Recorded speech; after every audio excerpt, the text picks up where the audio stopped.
really, I'm sure everybody's wondering what Ghana Event Awards is all about and why Ghana Event Awards. I don't. It goes without saying that Ghana is well known for events, and Ghanaians like to chill. If I should use that word, we all like to have fun. If not for tonight, some of us would have been somewhere else. And somebody decided that, okay, I mean, we do a lot of events. Why don't we recognize the people who have taken the time to set up wonderful events? And I think Ghanaians have done so well. And they deserve every commendation, every recognition. And that is the reason why Ghana Event Awards has been set, to recognize the event makers of Ghana. The kind of problems that people get in terms of getting this kind of awards on board is sponsorship, cash. It's a problem. People are not putting in their monies because they think it's one's business, so there's no need to invest. Now, some of the challenges that are facing event organizers is venue. We have a lot of problems getting venues for events. And I think moving forward, when this Ghana Event Award is launched, a lot of it will go into seeing how people can invest into venues. It's a very problem. And then getting professionals to work in that field is also a problem as such. One thing that people have also considered is the weather. I did a survey based upon where I stayed at Araka. I think I was affected by the June 3rd flood for 25 years, and I saw that people who normally have their events in May, June, April, May, June, especially when it's an outdoor event, it feels in terms of the rainfall pattern and whole of it. So people don't consider weather as a part of event, what we call when you are doing your event, you have to, be in partnership with the weather people for them to guide you where and when you can also do your event. And then rates, because we don't have bigger event venues, the rate that people charge for, I mean, a smaller event is very, very high, so it puts people off from, really attending.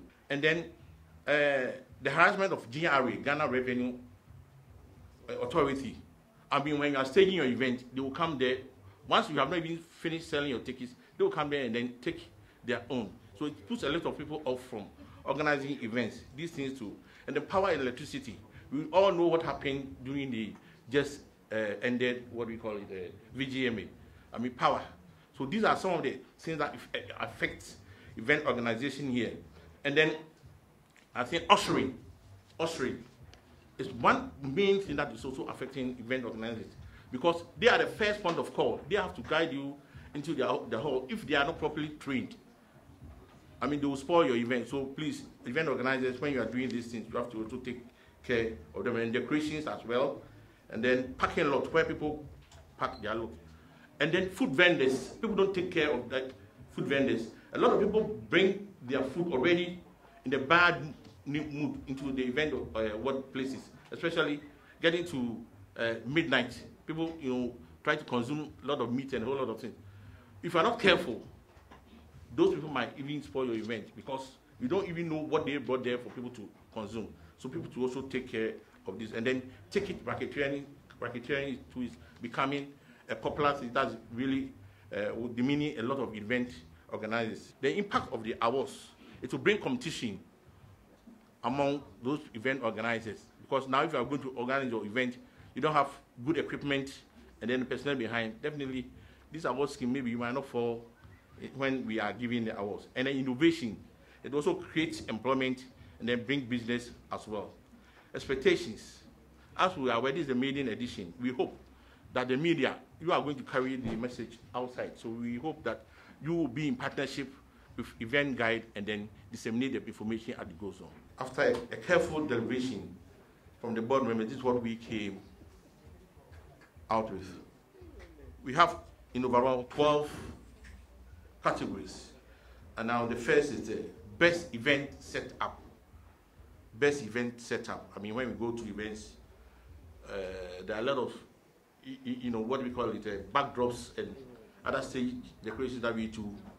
And here we are looking at that person who, or that company, who was able to put up that kind of setup. And I think it is planned from the 1st of January to, or the preceding year, that's right, to the December 31st. The calendar year. The calendar year. So Then the best regional event too, best regional event. There are a lot of events that happens in the various regions, and then we compile all of them based upon the research that we've done, and then we bring that kind of results in. So the best regional event is also part of it. That's the second one. And then we have Lifetime Achievement Awards. There are a lot of people who've been doing events. For instance, let me chip in this man. When in 1990, when Kool and the gang came here, I was part of the crew that worked on it at the sports stadium. So Omar was the only Ghanaian who was asked to play at that place in 1990. That was 27 years ago. And the person who supplied the equipment, for instance, was Ralph Kisley Hayford. He was, at that time, the only person in Ghana who could supply that kind of event. These people have worked tirelessly. So when we talk of Life Achievement Awards, then we are talking of such people. Event Company of the Year. There are a lot of event companies set up. I mean, I can't mention some of them, or should we mention some of them? Yeah, like Charterhouse, Event Factory, Empire Entertainment, all of them are there. They are all doing their various forms of entertainment for, or event for the whole, various aspects of their event. And these people also need to be recognized, because in the year under review, most of these companies also work very hard to be able to, bring that kind of entertainment to the populace. So definitely, they need to also be recognized. And then we have Event MC of the Year, male. Any event that will be successful depends on the Master of Ceremonies. And this one, we categorize them into two. That's the male and the female. We wanted to distinguish between the male and the female so that everybody can have that kind of role to play. So we have the Event MC of the Year male and the Event MC of the Year female. Now, most of these events are captured on film or any other device that stores, photography. So we're giving the best event photography, and in this area, a lot of shots are made during such kind of events, especially one event that I recollect recently. It's the death or the funeral celebration of Asante Hima, for instance. There were a lot of photographs that came on, and all of these people, need to be recognized, plus other events. So when we talk of the best event photography, it also involves that man. Then event sponsor of the year. Sponsorship, as I was saying, is one of the main problems that is facing event organizers. You take your budget to them, they tell you, we've overrun our budget, we can't support your event. And this is also killing, what we call it, talents and then creativity. So once an event company or a company is able to sponsor a particular event, we need to also recognize them. So event sponsor of the year is also part of the categories. Then best emerging events. There are a lot of other event organizers who don't have, in terms of track record, about 5 years or 3 or 4 years experience. But at least you can see that they are also doing very, very, very, very well in terms of what they are giving to the public. And these people also need to be recognized. So as part of our Maiden Event Award, we also included the best event, emerging event. And then we have Event of the Year.